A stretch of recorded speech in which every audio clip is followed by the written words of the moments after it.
A 10-year government-funded study has uncovered something that many of us suspected but never really knew.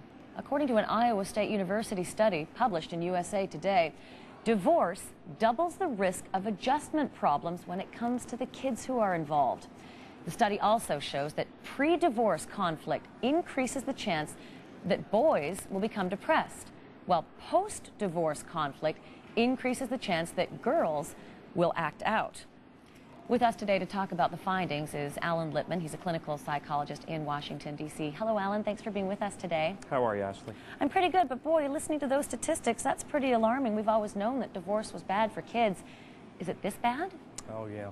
You know, there is much in the study that's not new. That is, we've known for quite a while now that divorce has some powerful effects on both boys and girls. One of the very interesting things in this study is the very powerful effects that divorce seems to have on boys, and I think that really is something that is very new and something that we need to think about. You know, one of the things it really seems to indicate, kids need role models. They need somebody who they can identify with and who they can build that sense of self out of. Now, of course, because mothers typically get custody, boys often lose that important same-sex role model of a dad.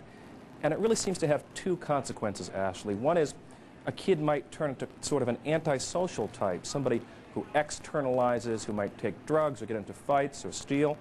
And the other, which this study really highlights, is the effects of loss, a child, a boy, who becomes depressed. We as a nation, through so many incidents over the last couple of years, we're starting to realize that boys suffer in a way that our culture really doesn't accept and that we've got to start to look at. This study points to that finding. Well, Alan, you know, I hate to say it, but almost like death and taxes, divorce seems inevitable for upwards of 50% of the married couples in this nation.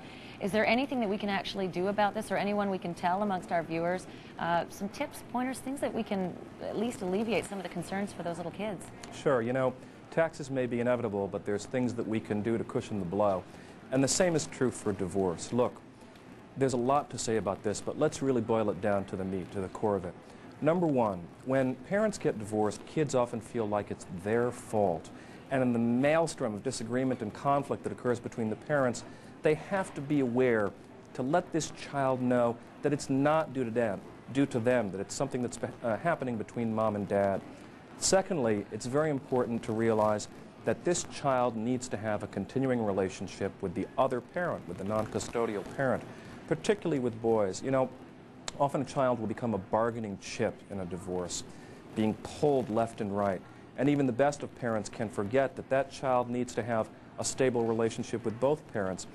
After the smoke is cleared and after the new arrangements are in place, we need to be sure as parents that our kids feel like they have that stable, continuing connection with the non-custodial parent so they can continue to build who they are. You know, a lot of studies show that the divorce rate is actually improving, meaning that it's going down. Is that to say that we've got a bubble of thousands and thousands of intractable kids who were raised over the last 20-some-odd years in that huge bubble of divorced parents? Oh, I don't know. I wouldn't say that. First of all, I would never describe a child as intractable.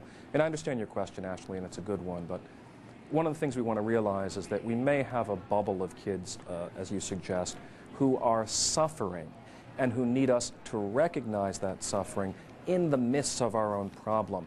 Do those statistics point to a group of unidentified suffering children, the products of parental battles that need to be identified and intervened with? Yeah, no question about it.